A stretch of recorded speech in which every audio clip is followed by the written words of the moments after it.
Cars 1235, 1236, and 78. Signal 30. Authority CB. Time 9:03 p.m. Dispatcher number 79. Car 905. Call the dispatcher.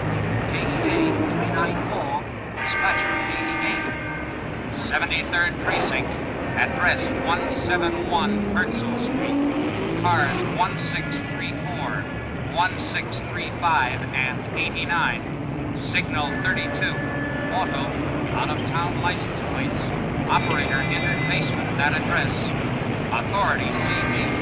Time 9:05 p.m. Station KEA 394. Dispatcher number 79.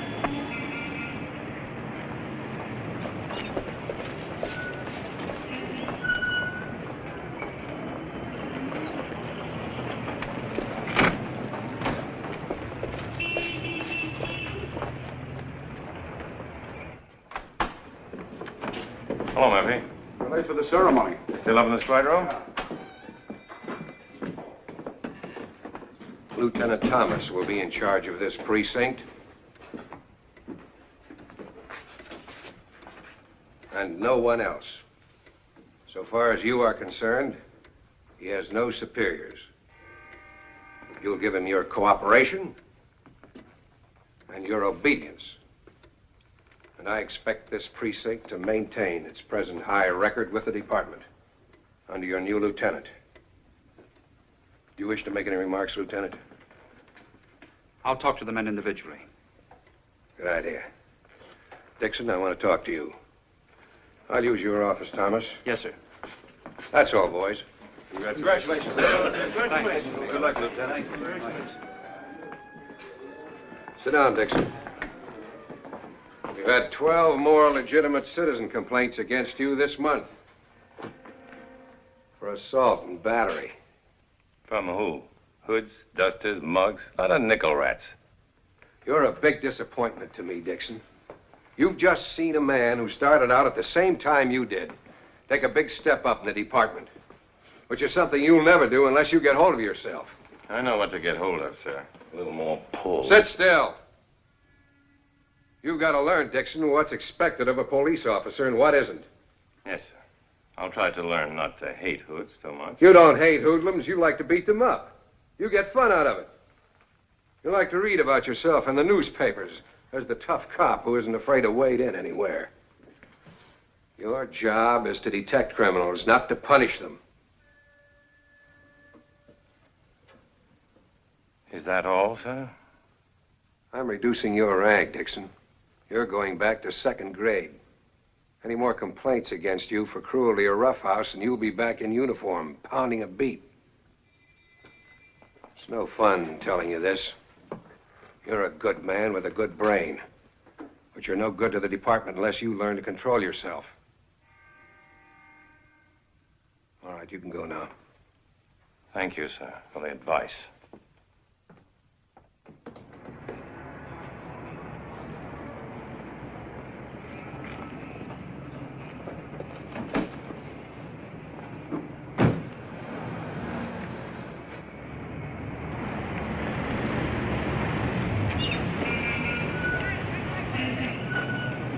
Hey, Willie.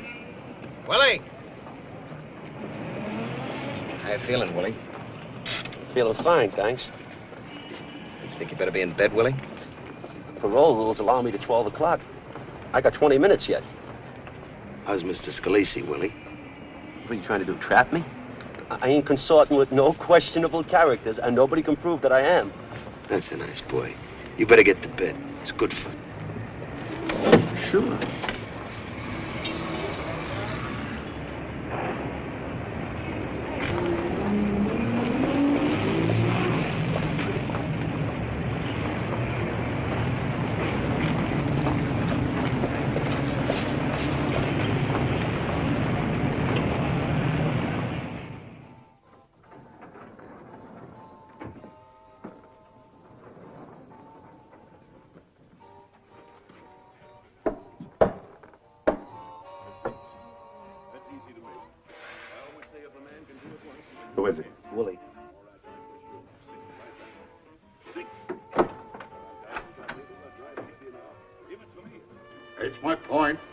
8 the hard way, 2 4s. 7 the loser. You're very lucky tonight, Mr. Morrison. Must be the little lady. Brought me luck. Your dice, Mr. Payne. Pat. Your dice, Mr. Morrison. Okay, I'll shoot 3,000. I'll take one. I'll take 500 of it. I'll take the rest. You're covered. Hello. Care to join our game, Mr. Bender? Sure. How are things? Oh, fine. 6. Bumped in a couple of old Easy friends today. of ours, Dixon and Klein. You little They asked about you, but I think they're too busy to drop in. Too bad. All right, come on, Dice. Give it to me. A 6 right back. Here we go. 6. 10. Mr. Morrison is from Texas and very rich. Here, you breathe on him. Oh, that'll do it. Now, you got Lady Luck riding with you, Dice. This is it, a 6. Give it to me. There it is, a 6. And getting richer. 6 is my lucky number. I'll shoot the whole 6,000. You taking any, gentlemen? A grand? Same here. 4 open. You're covered, Mr. Morrison. Well, I like your friends, Mr. Payne. Can't get better action than this in Amarillo. All right, Dice, now we're going for the big money. Come! Well, what do you know? A 7. If you don't mind, I'd like to go home, Mr. Morrison. Morgan. Ken, you know I have to be at work at 8:30. Well, that's right. You can't keep a working girl up all hours. Then I'll take you home, Morgan. We'll all go together. I'll get your things. There you are. Mr. Morrison, Yes, sir. you're 19 grand into it. Well, that's all right. You'll get it back some other night. I ain't leaving town for a week. Tell him you changed your mind. You want to stay. No, Ken. I told you I could only stay until midnight. But you can't do this to me. I'm not doing anything to you. I brought him here.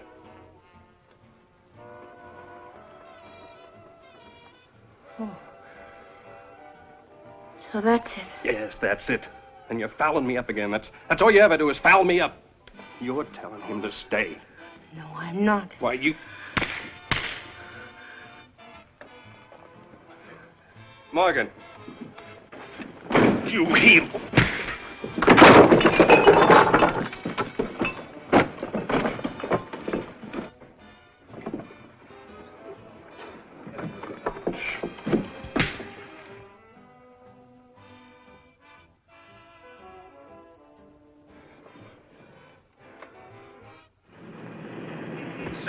Precinct. Address 43rd Street Hotel, 372C West 43rd Street.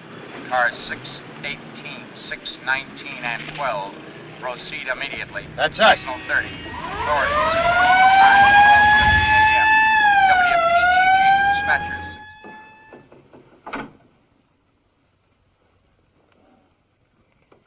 Oh, Sergeant. Hi.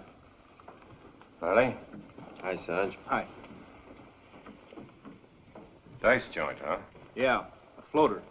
What's his name? Morrison, big barracuda. He was DOA. Knife cut his heart in half. Nobody did it. Nobody saw it. There's a cut on his hand. Yeah, he hit somebody hard. Who runs his parlor? Tommy Scalisi. He's in there. Oh, that's nice. So Dream Boy finally stepped into something, huh? I've been waiting quite a while.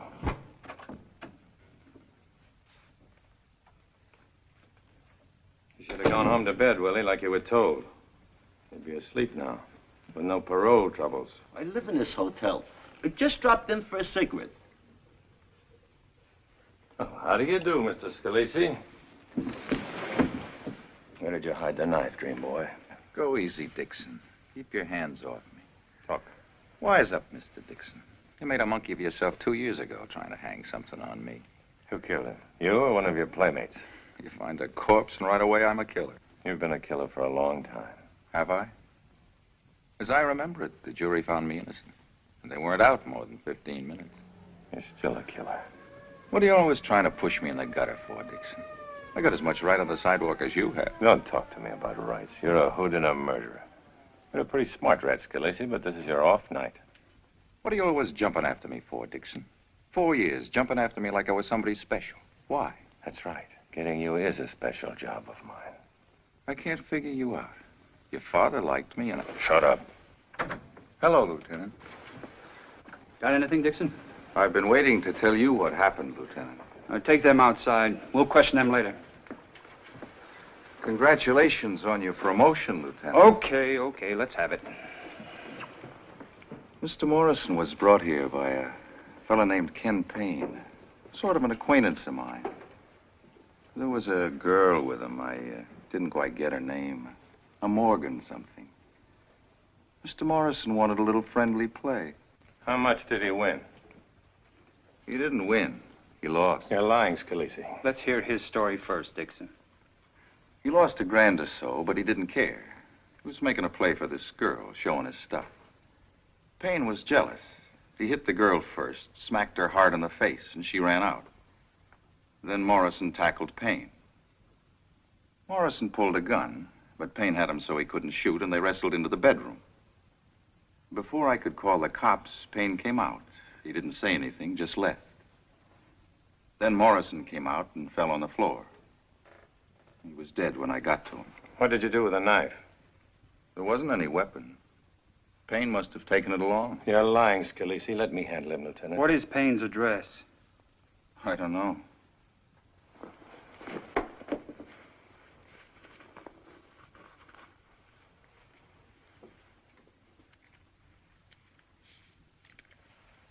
Kay Payne, 58 Pike Street, Chelsea 32099. Another telephone number, Murray Hill 59970. What's that? A pool room on 3rd Avenue. I'm sure you won't have any trouble picking him up. He was blind. All neat and ready with a fall guy, huh? Let me handle him. Go after Payne, Dixon. Come on, Paul.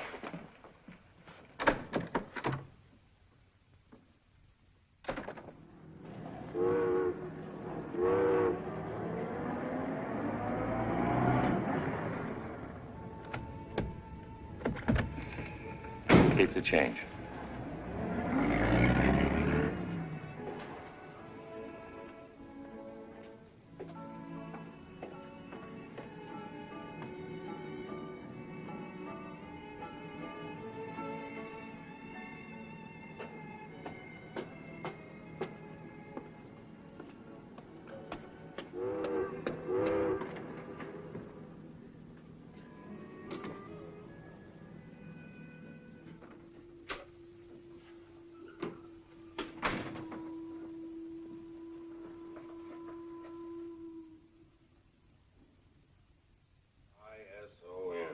Yeah, Ted Morrison.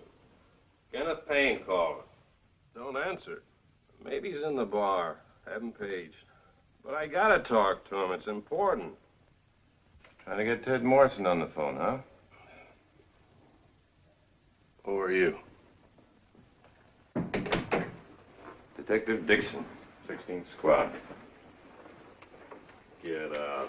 Maybe he's trying to win his money back. Don't give me that. He was cleaning up. How much? And he's gotta cut me in. After what you did to him? He started it. It's all among friends. Hello. What? He isn't. Well, look, Kenneth Payne wants him to call as soon as he comes in. Well, that's right.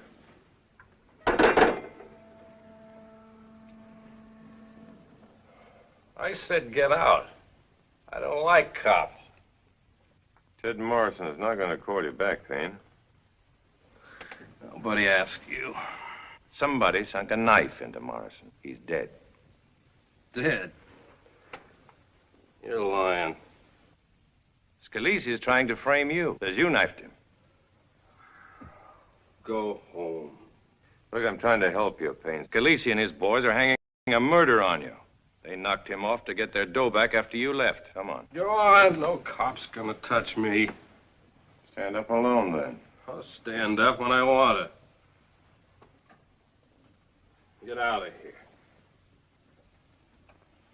Get out!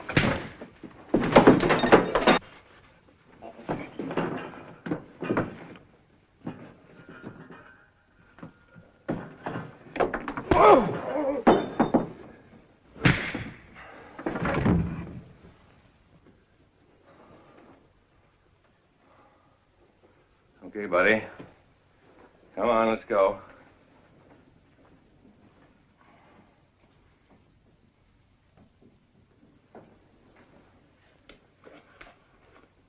Come on.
Hello? Hello, Mark. Oh, hello, Paul. Did you find him? Mark? Mark? Hello? Hello?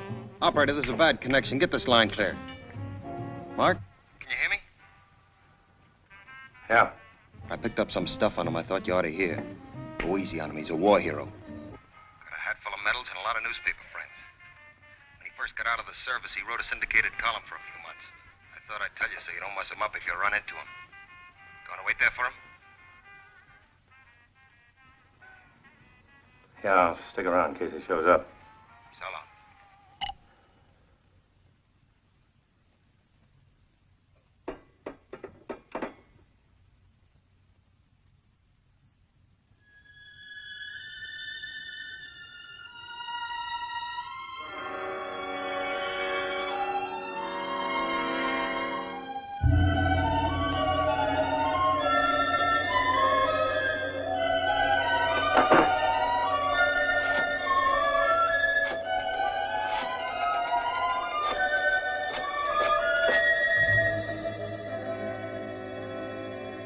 Will you send a cab to 58 Pike Street, please?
You call a cab?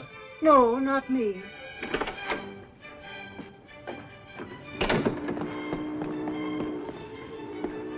Pennsylvania Station, please. Yes, sir.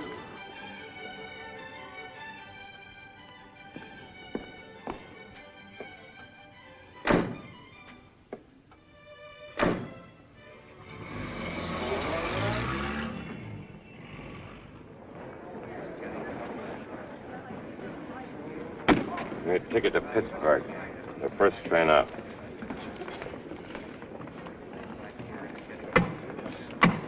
$17.08.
Hello, Paul. I covered a few bars in the neighborhood. I just got here. See this? Slipped in and out after I was here. Probably watching you. Nice piece of luck for me. You can't be everywhere. Took all his stuff out of this closet kind of quick. Left his uniform and one shoe. There's another closet.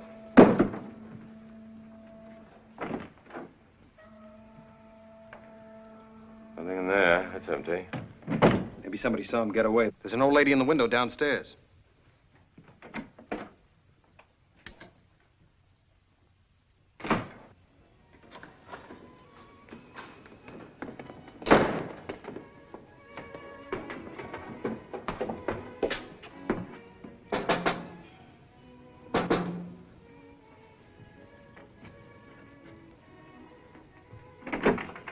From the police, we'd like to talk to you. What do you want?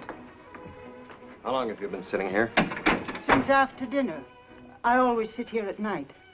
Do you know Kenneth Payne? Oh, yes, I know him. Have you seen him tonight? Yes. He left in a taxi. When? I don't know. When you get old like me, you don't care what time it is. Approximately how long ago? About 20 minutes, I think. The taxi man woke me up. Everybody wakes me up tonight. Usually, I can sleep here. I always sleep here since my husband died. It seems less lonely. Music helps me. Thank you, madam. Come on, Paul. That's all. Thank you.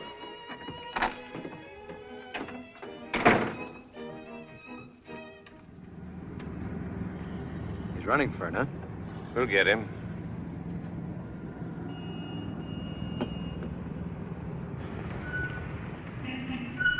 You cover the yellow cab stand. See if you can pick up the driver. I'll cover all the independent garages. Okay.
Payne, open up. I know you're in there.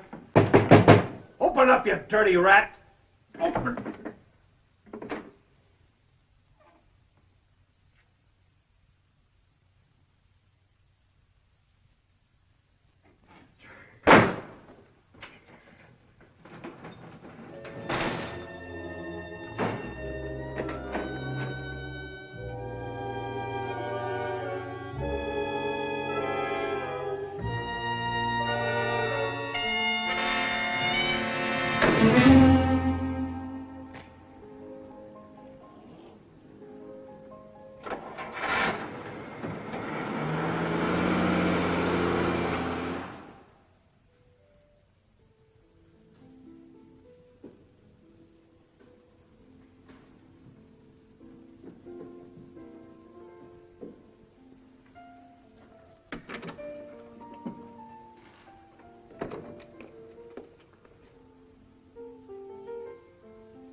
Where's the lieutenant?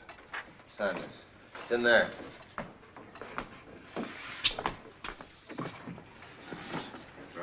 Lieutenant? Yes. We got a break on this. One of the porters saw Payne stick it in a locker. Oh, good. Here's the cab driver's statement. Picked up a fare at 58 Pike Street around 110, is that right? That's right. You recognize this bag? Yeah, the guy was carrying it when he came out of the house. I noticed the name, Kenneth something. Yeah, Kenneth Payne. He had a bandage under one eye, huh? Yeah, a piece of tape. Which eye? Under the left eye, like this. Under the left eye. Thanks, you can go. We know where to get you. Looks like we have a definite line on Payne, Lieutenant. A ticket agent at Penn Station remembers selling him a ticket to Pittsburgh. Evidently trying to throw us off. He's probably holed up in town somewhere. No line on the girl yet, Lieutenant. Well, keep calling, Benson. Scalisi thinks she was either an actress or a model. Call the agencies on both as soon as they open in the morning. Okay. Call CB and have him teletype Payne's description to Pittsburgh. Dixon, take yourself a rest. You too, Klein. Then get busy on the hotels. Communication, please. I'm going home for a couple of hours. Knock off, Casey, and then report back at 8. Good night, boys. Teletype the following description to Pittsburgh. Age about 36. Give me communication. Complexion dark. Height 6 feet 1. Weight 180 pounds. Hair dark, build average. You look beat, Ma. Don't you feel good?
Hey, Mark. You awake? Yeah. We got a line on the girl.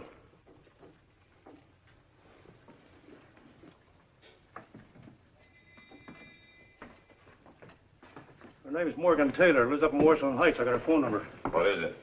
Wadsworth 35098. Wadsworth 35098.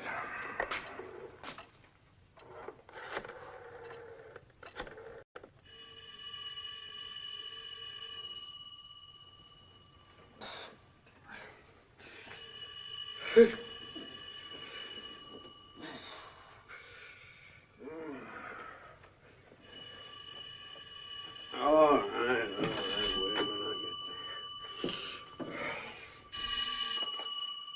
Oh? Does Miss Morgan Taylor live there? Yeah, she lives here. No, she ain't here now. She's gone to work. Who's calling? Never mind, I'll call her later. She's gone to work. Have you got her employment address? There it is. Friedman and Lyons, 525 8th Avenue. Very nice. But too high style for my customers. Maybe we could make a little bolero, Oleg. Well, I'll sketch it. I'm not sure. I'll let you know when I send the order in. Thank you, Morgan. It's all right with me. We have more orders than we can fill on this number. Did they notice it? I don't think so. Come here, let me see it in the light. Still shows a little. I better put some more pancake on it. You know, Morgan, it's your own fault. Hold that. You keep thinking of him as a glamour boy. You won't see him for what he is, which is definitely a jerk. So he won the war and freed the slaves. Does that entitle him to spend the rest of his life drinking barrels of whiskey and punching girls on the nose? Don't worry. I'm not going to see him anymore. You said that before. So he rolls his alcoholic eyes at you when you set yourself up for another left hook. You can't help him, Morgan. I guess you're right. There's someone to see you, Miss Taylor. I'll tell him to drop dead.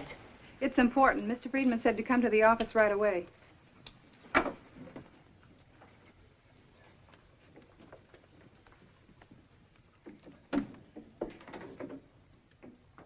Miss Taylor, this is Mr. Dixon and Mr. Klein.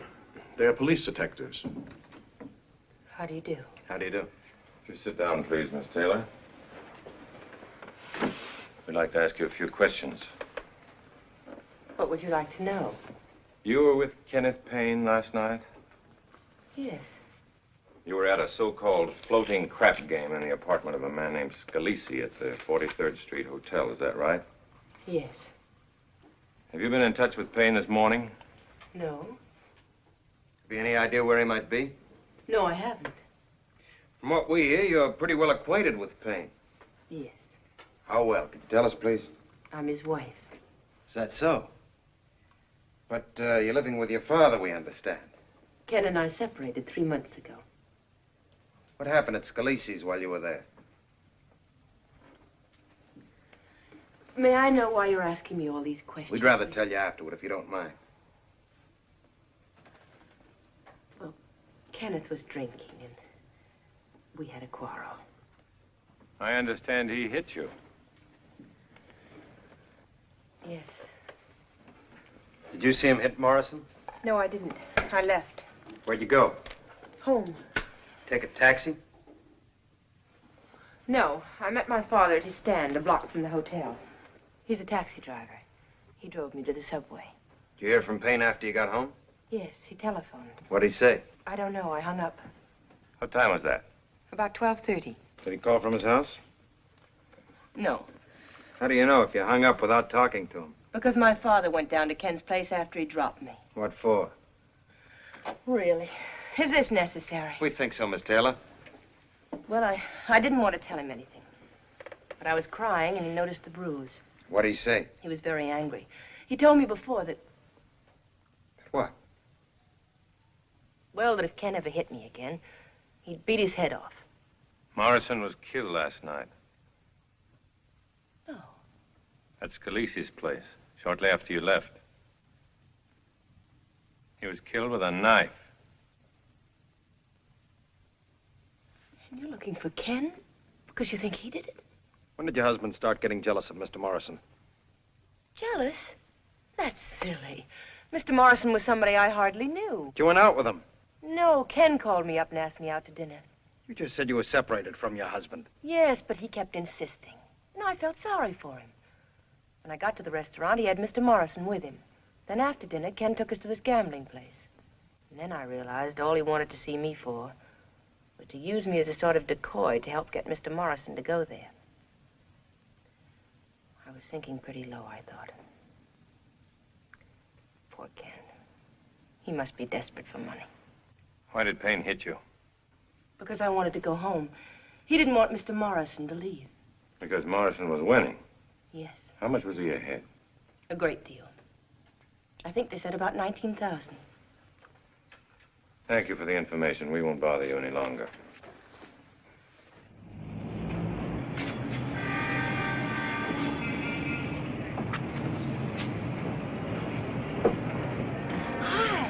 Well, hi. How are you? Hello, Jack. Hello, Morgan. Night-night, Mary. See you around. Night. Miss Taylor. Hello. Good evening. I'd like to talk to you. Have you found Ken? No. You think I know where he's hiding and won't tell. Where are you going now? Home. Would you mind if I came along? That's a nice way of putting it when you're out to give me the third degree. This is no third degree. This is strictly off the record. Have you come to nab me as a gambling house habitué? I'm not really. I've never been in one of those places before. Are you having dinner with anyone? You inviting me? Yes. I take that subway there. It'll take me a few minutes to change. That's good enough. Hey, Dad. You home? I'm cooking. There's company. Dave? No. This is my father, Mr. Dixon. Mark Dixon. Glad to know you. You don't remember me, huh? I'm Jiggs Taylor. I'm sorry I don't recall. Excuse me, I'll get ready. Well, sit down, I'll tell you about it. It's 2 a.m. I'm cruising through Central Park. There's a blizzard going on. A detective jumps in my cab and says, "Follow that black sedan, it's full of thieves." So I give her the gas. Here's a diploma the mayor gave me. For aiding Detective Mark Dixon in a time of danger. Oh, yes. 6 years ago. Say, Dad, let's hear about how they opened fire and riddled your cab with bullets. Well, Mark can tell you himself. Can't you, Mark? Yes, there were a few shots fired, as I remember. A few shots. Dad always claimed it was a bigger battle than the Argonne. Well, that's the trouble with the new generation. No respect. How about a drink, Mark? No, thanks. On duty, huh? Suppose you're working on that Morrison killing. That's right. Cigarette? Thanks. Any other suspects besides Ken? That fella Scalisi, huh? I've heard about him. The department thinks he's clean on that job. He's been released on bail. On a gambling charge only. But you got your own ideas, huh? In the first place, he lied about Morrison being loser when the game broke up. Your daughter says he was about 19,000 ahead. It looks like a cinch he's the guy. I wouldn't tell a lot of people about going up to Payne's place last night to beat him up. I don't care how many people hear it. He's had it coming to him for some time. Oh, Dad, please. Mr. Dixon isn't interested in my life story. I ask you, what did you do if you had a son-in-law like that? You know, it is a lucky thing I didn't find him in last night. Oh, I forgot to ask you. I've been so excited over meeting you again. How about some chow? I got enough for 3. No, Dad, we're going out. Well, we could talk over old times. I'll be seeing you, Mr. Taylor. Nice meeting you again. Well, at least I'm glad she's going out with somebody who ain't gonna land her up to her neck in crooks. You're horrible, Dad. Good night, honey. Have fun, kids.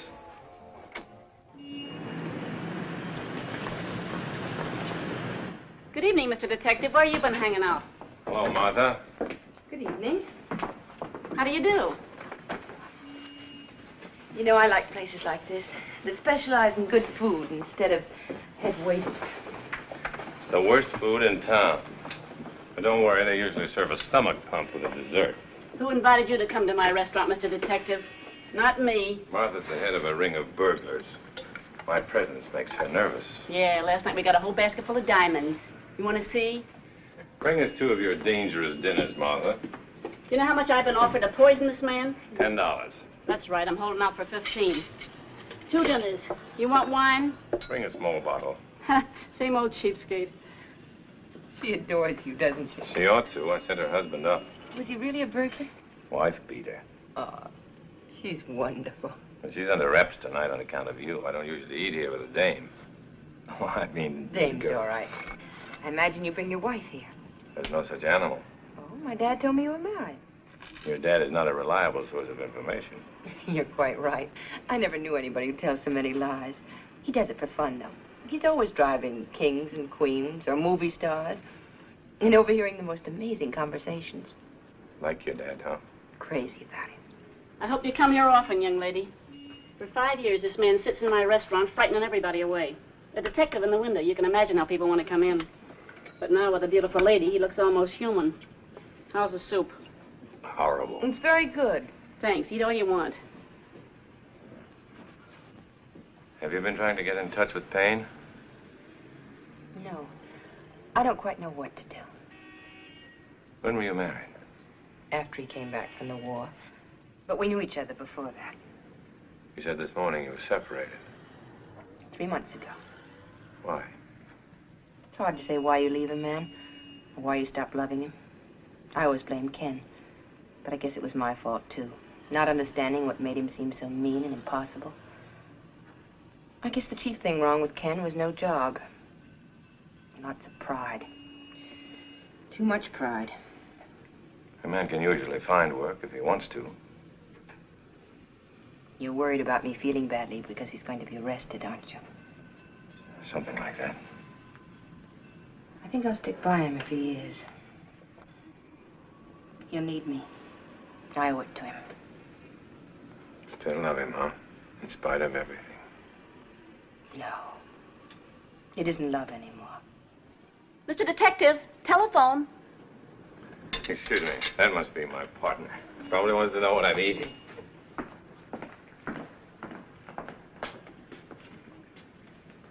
Dixon speaking.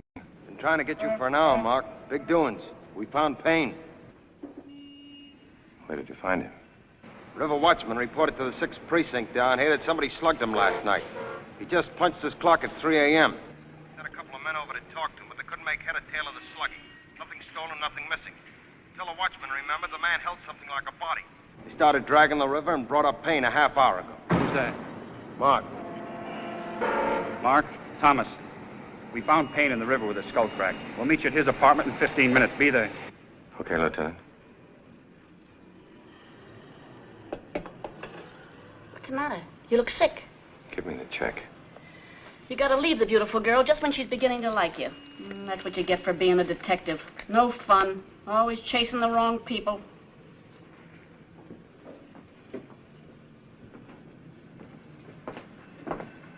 Something happened? I've got to go out on a job.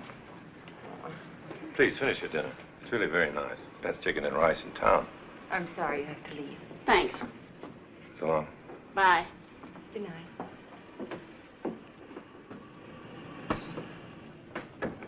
You like him, huh? I think he's very nice. I'm glad. You know what that fella needs? A family. He's got nobody. All he thinks of day and night is his job. He grabs himself a dizzy blonde once in a while, but that's no life. A fellow like him ought to be married to a beautiful girl. Have a home, kids, and... You're wasting your propaganda, Martha. I'm married. Wasn't a married woman. Wait till I see that dope again.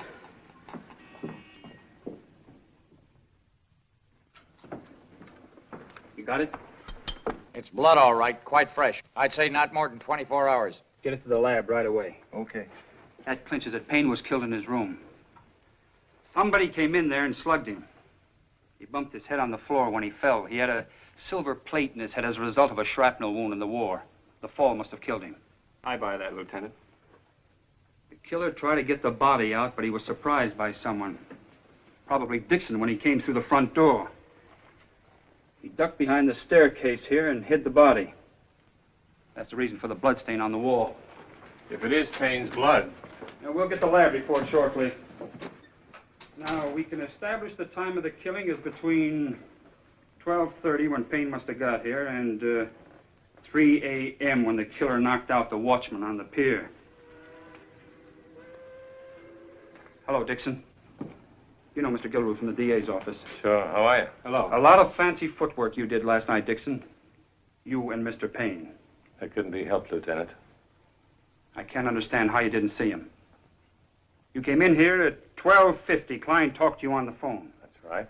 Payne came in and packed and got out at 1:10. That's when the taxi picked him up. So you must have practically passed each other. Well, he wasn't here, so I thought he might be doing some drinking. I had a look in a couple of bars. That's a queer way to figure a guy in the Lamb is going to be sitting around bars. What time did Dixon come back here? About 1:50. And you left again right after that? That's right. We started chasing Payne. That's obvious. He lays a fake trail. He goes to the Pennsylvania station. And then he decides to come back and hide out in his own apartment. He figures the police have been there and they won't come looking again. So what time did Jiggs Taylor say he was here? About 2:15. That pretty well puts the finger on him, I'd say. Yeah, and he came down here crazy angry, according to his daughter, ready to knock Payne's block off. You're wasting your time on Taylor. How was that, Dixon? It looks completely definite. Motive, opportunity. Scalise did it. I don't see that at all, Dixon. I'm telling you, Scalise knifed Morrison. And he was afraid Payne would go to the police with it. So he sent someone after him to finish him off. That doesn't stand up. Whoever killed Payne killed him by accident. He only meant to slug him. The Scalise hood would have taken no chances on a rumpus. He'd have knifed or shot him. Yes, Benson. We've got Jiggs Taylor and his daughter outside. Bring them in, Harrington. Has he been talking? A mile a minute. You'd think he was going to a picnic. I think we can wrap the case up tonight. With statements from both of them. I'm Lieutenant Thomas. How do you do? How do you do, Lieutenant?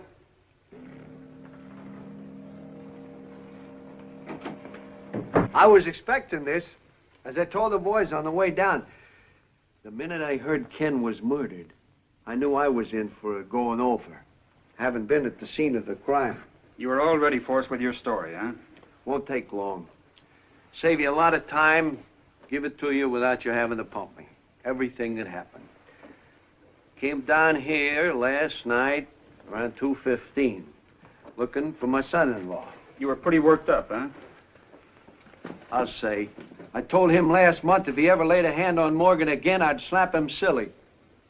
Go on. Go on, let's have it all, Jiggs. Well, that's all there was. The door was unlocked. I walk in, look around, nobody home, so I walk out. With his body. Whose body? Payne's. It's sure smart figuring, Lieutenant. I tell you, Never mind the lies, Jiggs. We've got every one of your moves. You took the body to the river, knocked out the watchman on the pier, and dropped Payne in the water.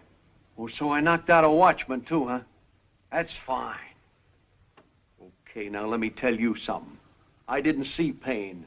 If I had seen him, I'd have taken a poke at him. I ain't denying that. He deserved it. But I left this place 2 minutes after I got here. And I picked up a fare 3 minutes later on the corner. Congressman Reynolds.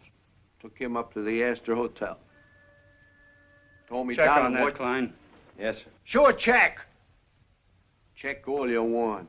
And what time do you claim you got to the Astor Hotel, Jiggs? Around 2:40. Anybody see you around there? Yeah, Pat Rafferty and Jaime Berg, the taxi drivers. Congressman doesn't answer in his room. You want me to run him down? No, we'll check later. The pier watchman was slugged at 3 a.m., according to the report. Is that right? Mm-hmm, yes. That gives Jiggs Taylor 20 minutes between 2:40 and 3 o'clock to come back here from the Astor Hotel and do his stuff. He couldn't have come back here from the Astor, killed Payne, lugged the body out to the car, driven down to the pier and slugged the night watchman by 3 o'clock. Couldn't have done all that in 20 minutes. It looks like we're on the wrong man, Lieutenant, especially if the congressman backs up his story. It's not the wrong man. If Payne was already dead at 2:15, and Taylor came and got the body at that time and stuck it in the back compartment of his car... Well, that's screwy. I told you I picked up Congressman Reynolds. Sure you did. But you were on the way to the river to dump Payne's body when Reynolds hailed you. He took him to the hotel. 20 minutes was time enough to scoot back to the pier, slug the watchman at 3 a.m. and drop Payne's body. Payne was out of here at 1:10, according to the old lady downstairs. We're just wasting time, Lieutenant. I don't think so, Dixon.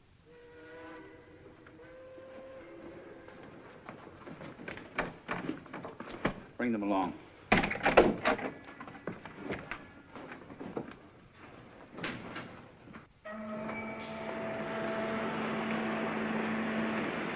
Did you see anybody coming out of that building carrying something over his shoulder? Like a large bundle? I didn't see anything like that. I'll take over, Casey. She says she didn't notice anyone Never carrying mind. Now, I'm going to ask you a very important question, Mrs. Tribon. Are you sure it was Kenneth Payne you saw leaving this house at 1:10? Of course I'm sure. I never heard so many foolish questions. I'm going to try a little experiment, Mrs. Tribon. Taylor, I want you to put on this raincoat and hat. What for? Put adhesive tape under his eye, somebody, to match Payne's description. Oh, no, wait a second. What's all this for? Now, don't act dumb, Taylor. It won't get you anywhere. Last night, you put on Payne's coat and hat and carried his bag out of here at 1:10. After you'd killed him and stuck his body away somewhere. You want to come clean now, Jiggs? Well, I told you the truth. Then put the coat on. Don't do it, Dad. They have no right to ask you to do that. No, I won't. I ain't going in for any of these monkey shines. All right. Dixon, you're about his build. Put the hat and coat on. Oh, that's comic strip stuff, Lieutenant. The lady said she saw Payne leave here last night. Sure I did. I saw Mr. Payne out of the window. No, you saw a raincoat, a hat, and a bag. Go ahead, Dixon. Anybody got some adhesive tape? Here. Under the left eye. Mrs. Tribon, did he walk straight to the car, or did he look down at you? He looked down. Dixon, take the bag. Just walk to the car and look down once. Now, is this where you were sitting? No, I was standing here closing the window. A taxi driver had asked me if I'd called a cab. Are you sure you could recognize a face at that distance, Mrs. Tribon? I can tell that fellow isn't Mr. Payne. Can you distinguish his face in this light? No, but I can tell by something else. It isn't Mr. Payne. By what? He didn't wave at me. Did Mr. Payne always wave at you? Always. He went like this. What about last night? Did he wave at you last night? Do you remember? Yes, I remember. He didn't wave last night. You're right, it wasn't Mr. Payne. No, never. He would have waved. Thank you, Mrs. Tribon. That's it, boys. Take him to the station and book him. Well, you're kidding. Nobody's kidding, Taylor. You thought you were pretty fancy walking off as Payne at 1:10. And you came and got the dead body at 2:15 and dropped Congressman Reynolds at the Astor at 2:40 and hurried it back to the pier. Well, that's screwy. I Take tell him you, along, boys. I'd like to talk to my father. Go ahead. May I talk to him alone? Can't be done. He's under arrest.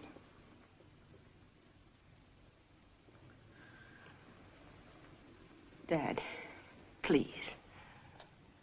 Did you see Ken last night? So help me. I swear by your ma, I never saw him or laid a hand on him.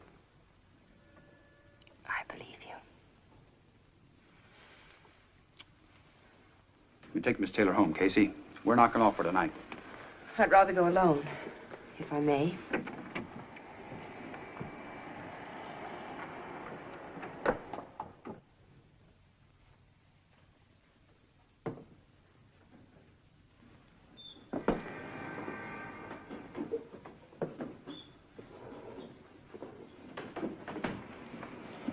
I've been looking for you for an hour, Mark.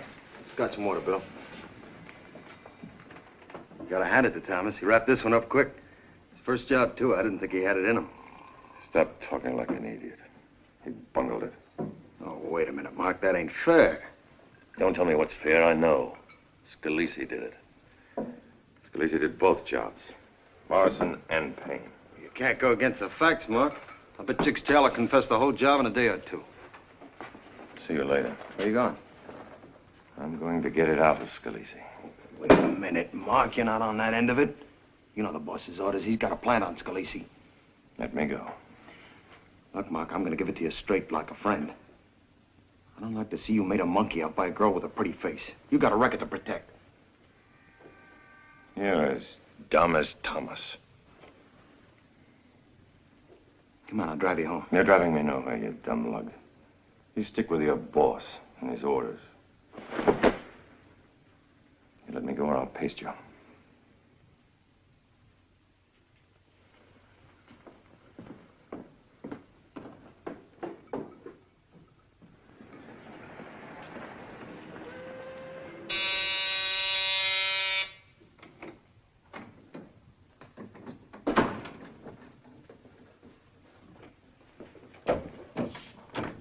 We're closed for the night. Scalise in here? I'll go and see. Don't bother.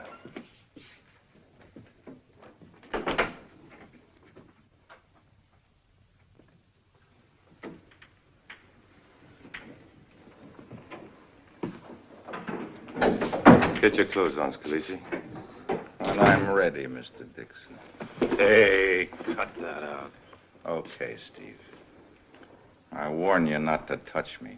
Why? You don't seem to be carrying a knife at the moment. We found the one you used on Morrison.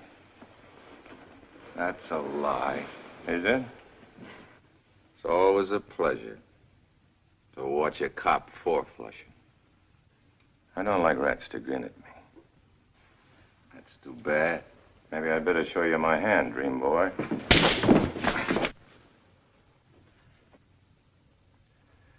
Tonight, I'm not kidding, Scalisi. You're gonna talk. We found out Morrison had you for about 20 grand and wanted to leave. So you knifed him. Then you got worried about Kenneth Payne sobering up and telling about what happened. So you sent one of your mugs down to his place to knock him off. You trying to frame me for Payne? You killed Morrison, and you killed Payne. And I'm going to get a statement out of you. Outside you, Lugs, he's going to talk. And talk to me alone. Come on, I said outside. Okay, Steve.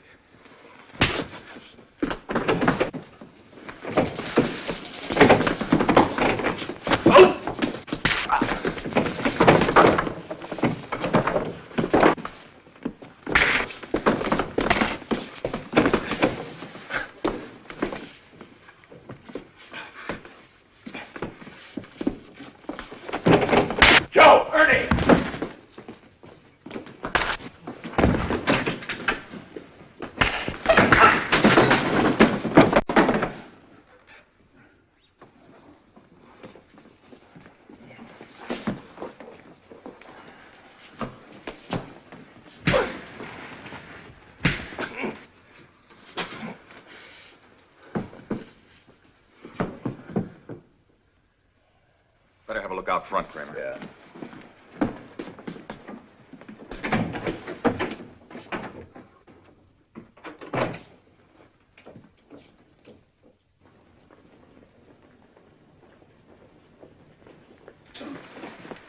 Get your coats. I ought to finish the job. This guy's gonna keep after me. Wouldn't be smart. They put on too much heat for a dead cop. They're still out there? They're still there. Both of them? Both of them. I can't make up my mind. Don't. All right, have it your way. Let's go. Get the key, Steve.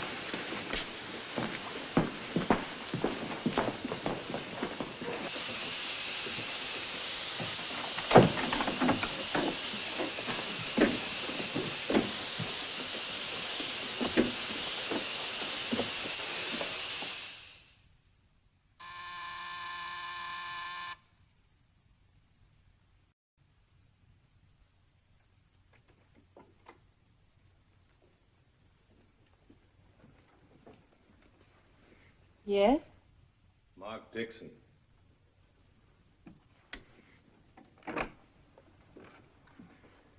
If you don't mind, I'd like to talk to you, Miss Taylor.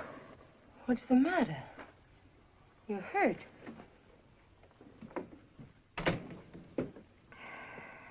I could use a drink.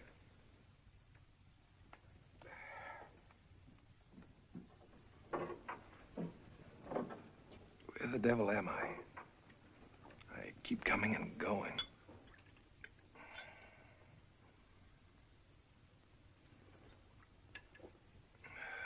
I don't know why I came here. I'll go now. You can't leave like this. Why did I come here?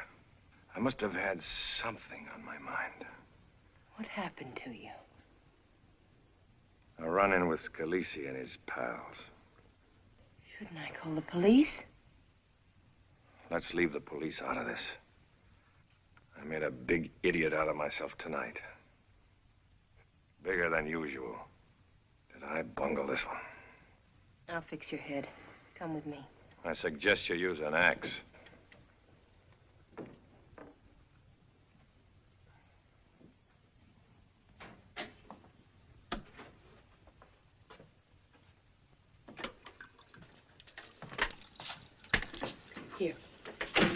Come and sit down.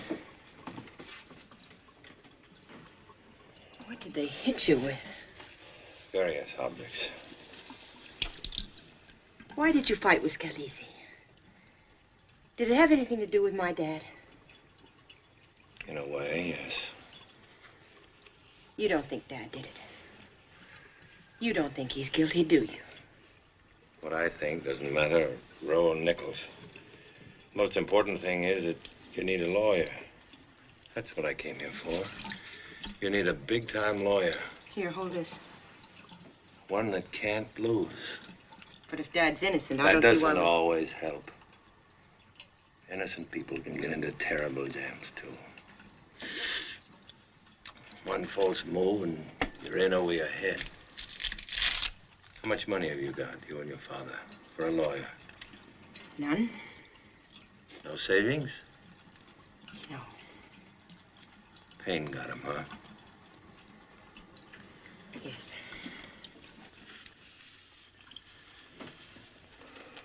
Thanks for the facial. I feel a lot better now.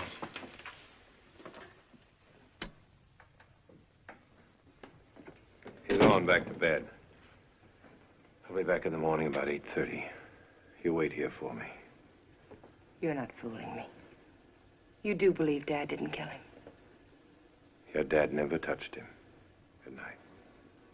Good night.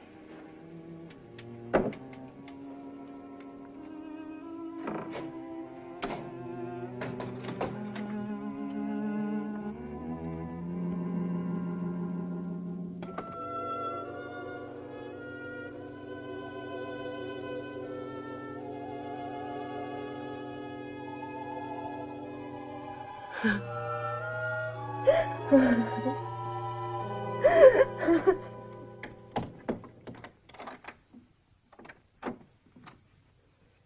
sorry to wake you up, Paul. I won't stay but a minute. I need some dough. Who stuck his finger in your eye? I've got 700 in the bank. That leaves me 300 shy. It's for a lawyer. I thought you wouldn't mind kicking in. I want to get Norman Ackerman to handle the Taylor case. He never lost a murder verdict in his life, but you got to slap down $1 grand, minimum.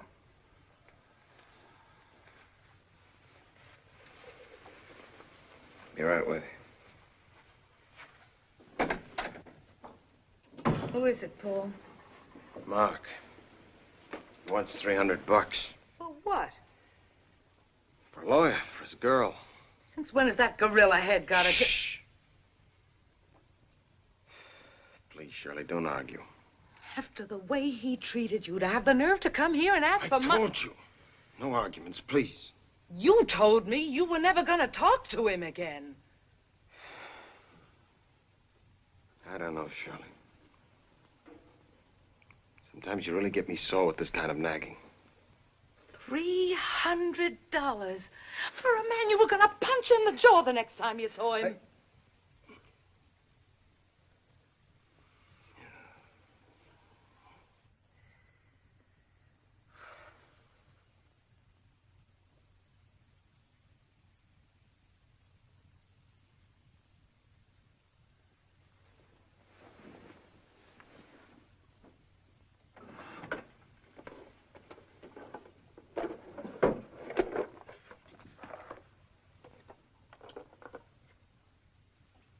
Take them to the Acme loan this time.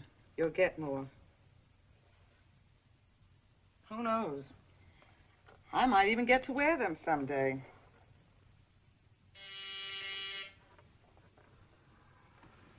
Yes? Detective Dixon is here with a young lady. Have them come in. Send off that cable, Mary. I'll call you later. Hello, Mark. Hello, Jerry. Well, what happened to you? I'm just fine. Oh, Mr. Morris, this is Miss Taylor. How do you do? How do you do, Miss Taylor? Sit down. Thank you. Jerry, I understand Ackerman's out of town. When do you expect him back? He's in Washington. He's due back around 5 this afternoon. I'd like to make an appointment with him for Miss Taylor. Her father's involved in the Payne Morrison case. I read about it. Thought you were on it, Mark. I am. That's why I'm here. I like stiff competition. Here's your retainer from Miss Taylor's father. It's $1,000. I'll hold it. Come in around 5:30. Mr. Ackerman will see you, Miss Taylor. Thank you. Thank you very much. I never heard of anything so generous. What you just did. Well, my partner kicked in, too. You're an amazing man. You know something? I could kiss you. Right here. Take a rain check on that.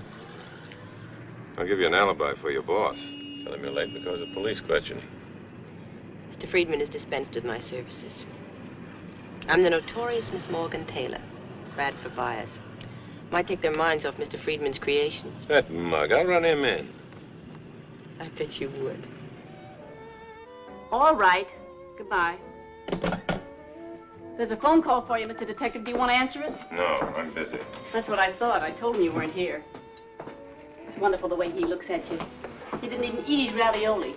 He just eats you up with his eyes because you're so beautiful. Cut it out. What's the matter? I'm trying to help you. You don't know how to make love, so I'm making love for you. Bye-bye, Martha. Bye. Bye.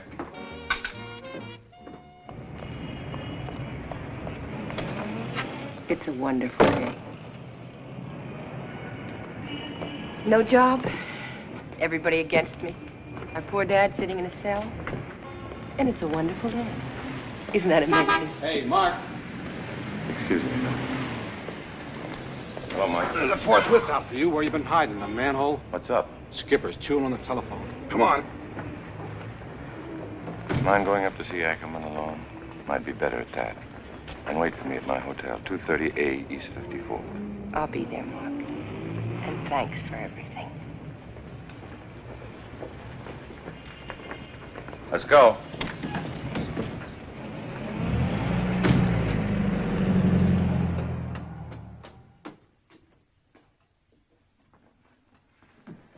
Wanted to see me, Inspector? Come here, you. Is this one of the men who beat you up last night? That was just a personal affair, sir. Your personal affairs seem to be getting in the way of the department, Dixon. Take this man out and hold him as a material witness.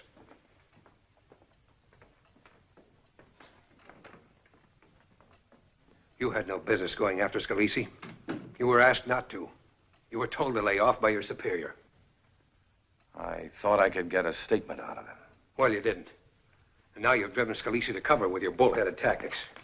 It'll take us days to find him now. I'll find him. You'll find nobody. I'm not throwing you out of the department, like I should. But I'm inviting you to take 1 week of your annual vacation, beginning as of now. I don't want to see or hear of you for a week. I want you to go someplace and get hold of yourself. Yes, sir. Look at you. All bunged up like a barrel house vag. First thing you better do is get your head fixed up. Inside and out. That's all. Yes, sir. He's got a point. You shouldn't have let Scalisi go until the Morrison job was cleaned up. It looked certain that Payne had done it, sir. Get on this fella, Steve. I've got a hunch he'll sing if you keep on him. And try talking to him like Dixon would. Yes, sir.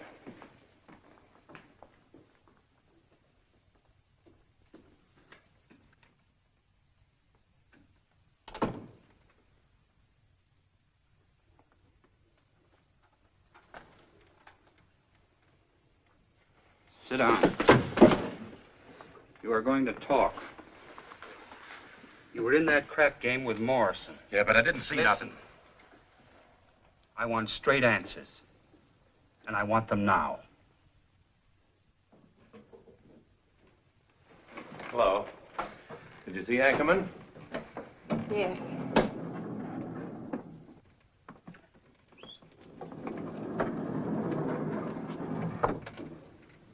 You've been crying. What happened? Mr. Ackerman doesn't want to take the case. He's too busy.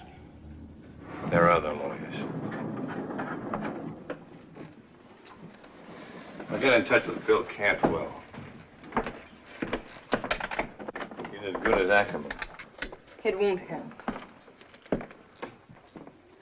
It's no different than it was. It felt all right this afternoon. I didn't realize how serious it was. But now I know.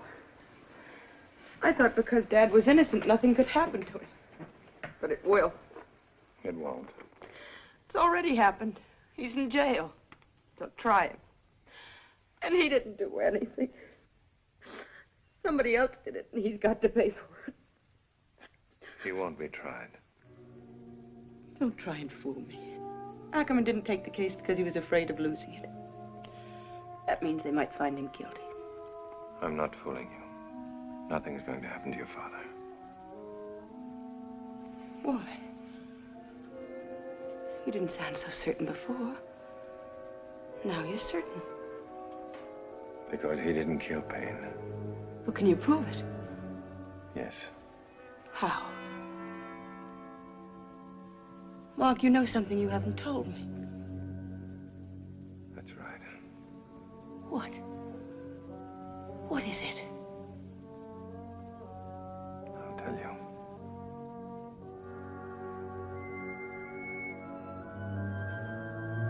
Please.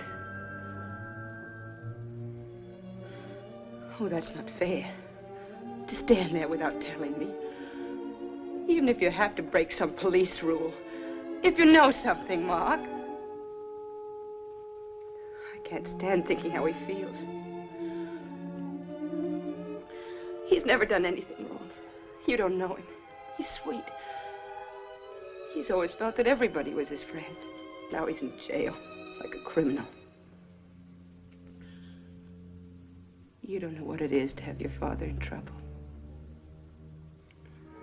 My father was a thief. He's dead now. He died when I was 17, trying to shoot his way out of jail. I worked all my life to try to be different from him. Mark. Darling.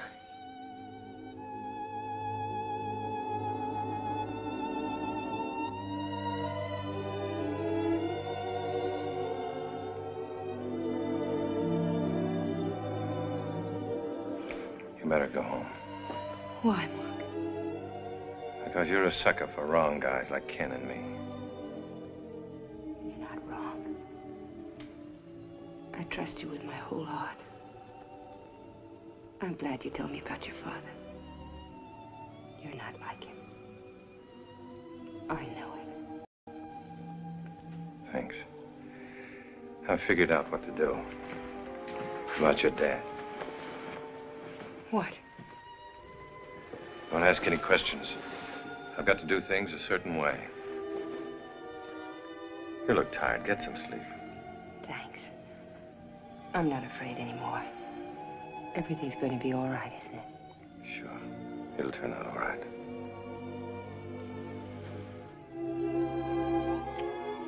So long. I'll wait here for you.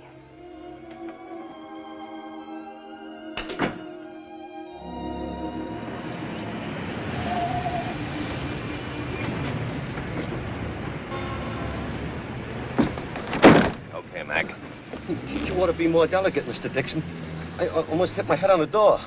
That's okay, Willie. The cab's insured. I wasn't doing nothing, Mr. Dixon. I was just standing there reading my paper, that's all. I'm not interested in what you were doing. You're up for parole violation Monday. I know. 3 more years, isn't it? That's right.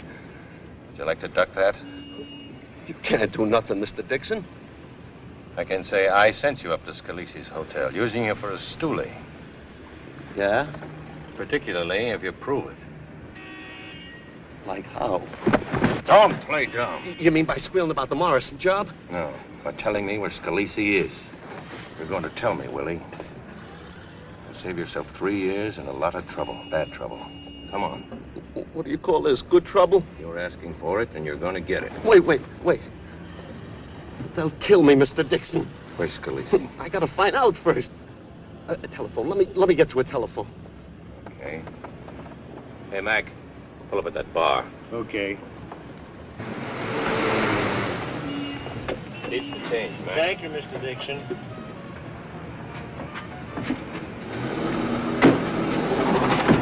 push me, they'll catch on.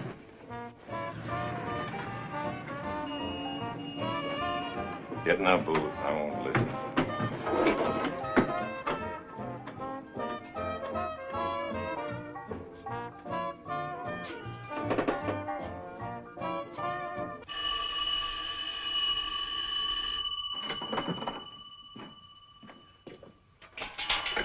Hello? Hello, this is Willie Bender. Who's this, Kramer? Listen, Kramer, I'm hanging here by a shoelace. What do you mean, what do I mean? Mark Dixon's on my neck. He's right outside the booth. No, he can't hear nothing. He wants to see Scalisi. What's the idea of calling here? Ain't you got any brains in your head, stupid? That copper will grab this number. Who is it? Willie Bender. Dixon has glommed onto him. This is Scalisi. Is Dixon alone? It's okay, Willie. I'll get this straight. I'd like to see Mr. Dixon, but all by himself. Now, here's the way I want you to work it. Get out a pencil and write this down. So if he's watching you, he'll know it's on the square. Hold it just a second. Go ahead. Tell him I'll meet him under the following conditions.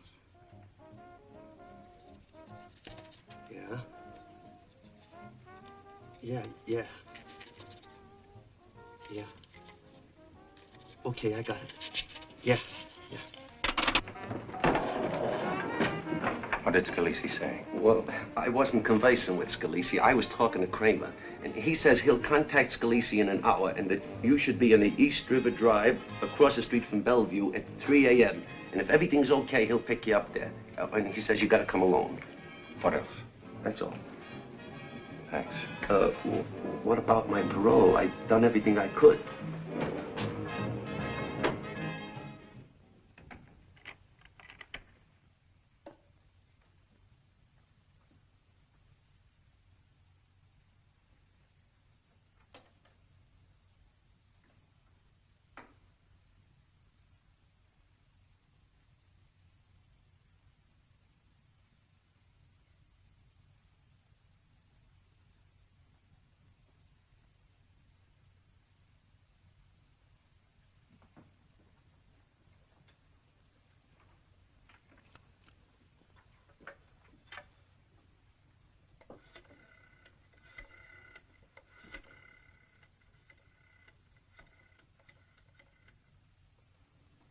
Hello, Blue Star Service.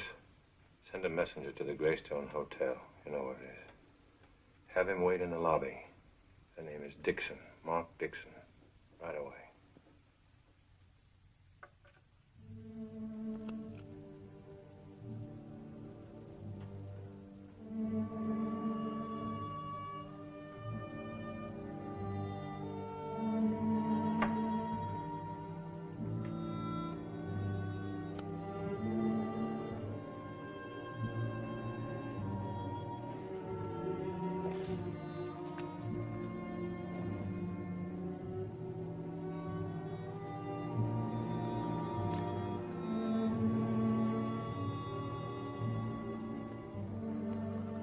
Inspector Nicholas Foley.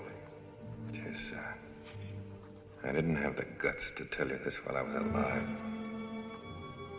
Because I didn't want to end up like Sandy Dixon's kid. That's what every hood in New York calls me. Sandy Dixon's kid. And even in that apartment behind my back. I wanted to end up as a cop. And that's what I'm going to do. I killed Kenneth Payne. It was an accident.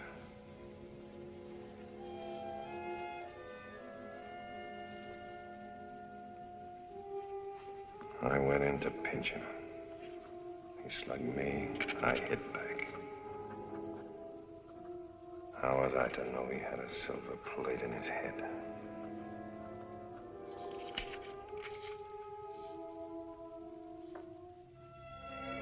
But I covered it up like a mobster. Because I couldn't shake loose from what I was. Now I'm shaking loose I'm going to get Scalisi for you. He's a hood, like my old man was.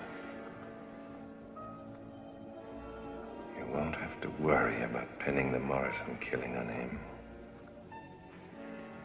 You can pull him in for mine, and that will square things all around.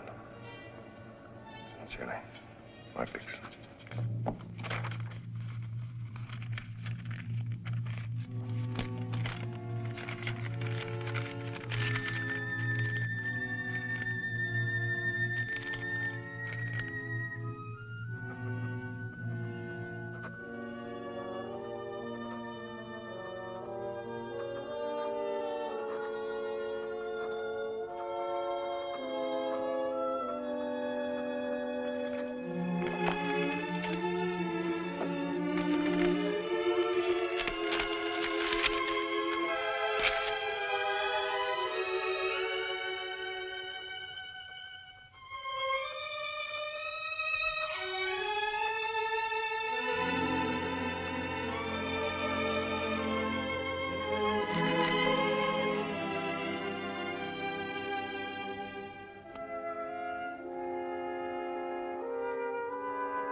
Where's Scalisi? Scalisi ain't here. He left a message for you. What is the message? He's willing to see you under certain conditions. What conditions? You gotta park your gun. Where is he? We got instructions. It's no go with a rod.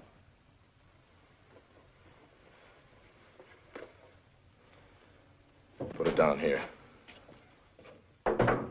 Anything else? We gotta frisk you. Go ahead. We're wasting time.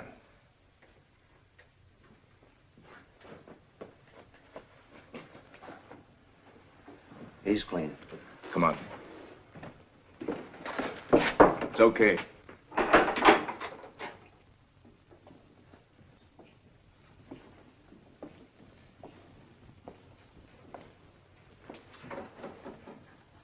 Sit down, Mr. Dixon. I told the boys you'd come alone. That's because I understand you, Mr. Dixon. What I don't understand is your reason for calling on me at this time. I said, sit down. I never saw a man as full of hate as you. I consider it almost humorous the way you came hot-footing it after me alone. I'm in the clear on the Morrison job. The police are satisfied to let me alone. But you're still hot on my neck, as always. Sit down, Dixon. I'm not kidding.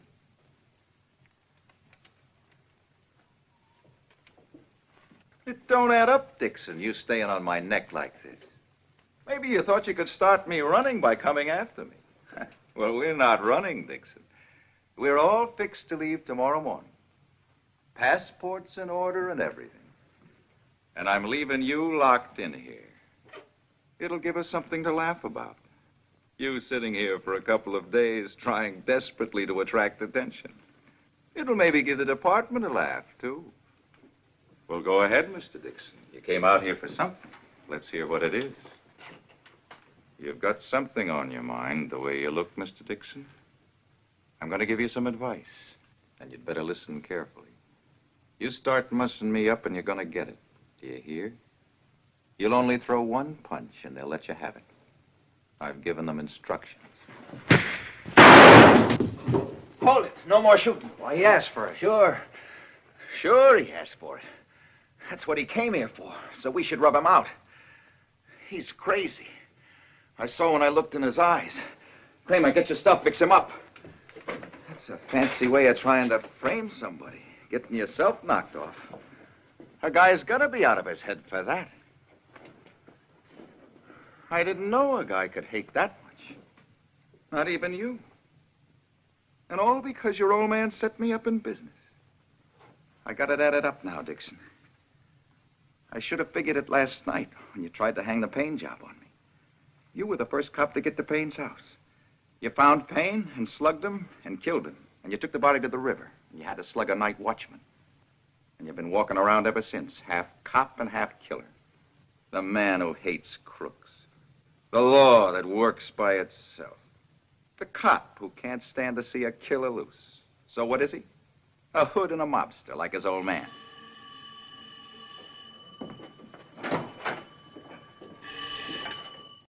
It's interesting how blood will tell. Your old man would have been very proud of you to see how you finally followed in his footsteps. You and me ought to get very friendly when you're on your feet again, Dixon. There are a lot of things a smart cop could do for me. They got Steve. They beat it out of him. He let go of the whole works about Morrison. Come on. I haven't finished the bandage. Let her bleed. Come on.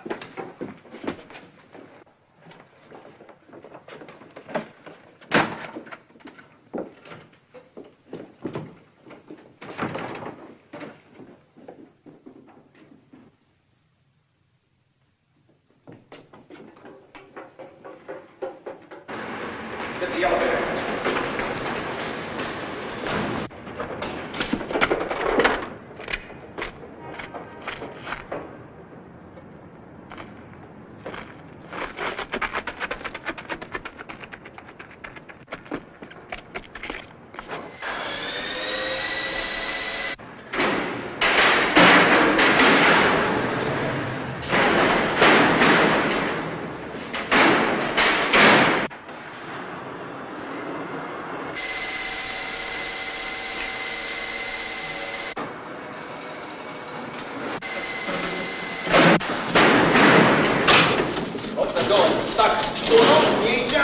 Press the emergency button. Power's off.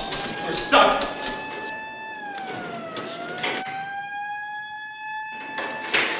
That dirty copper.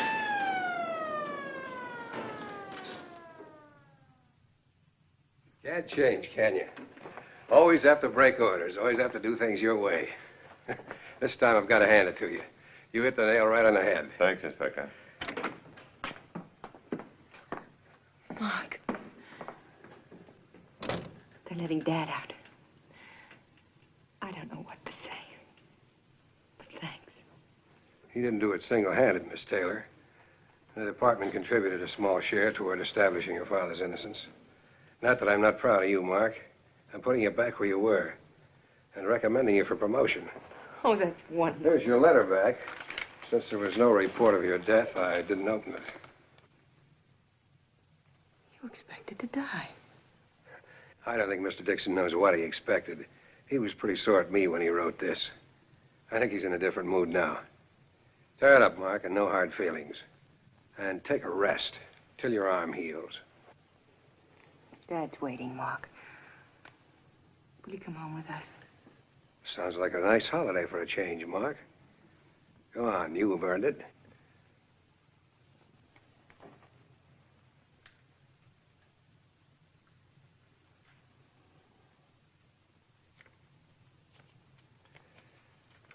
I'd like you to open the letter, Inspector. You're sure? Yes, sir. Open it.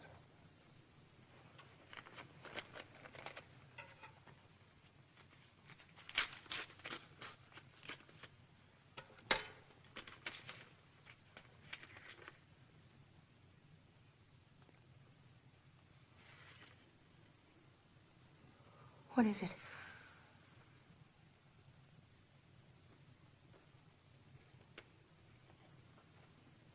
Mark.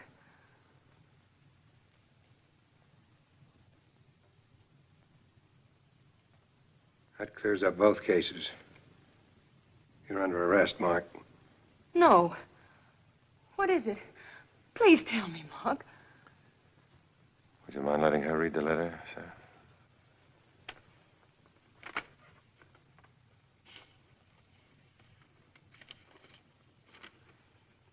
Report to Lieutenant Thomas. I'll make the charge myself. Yes, sir.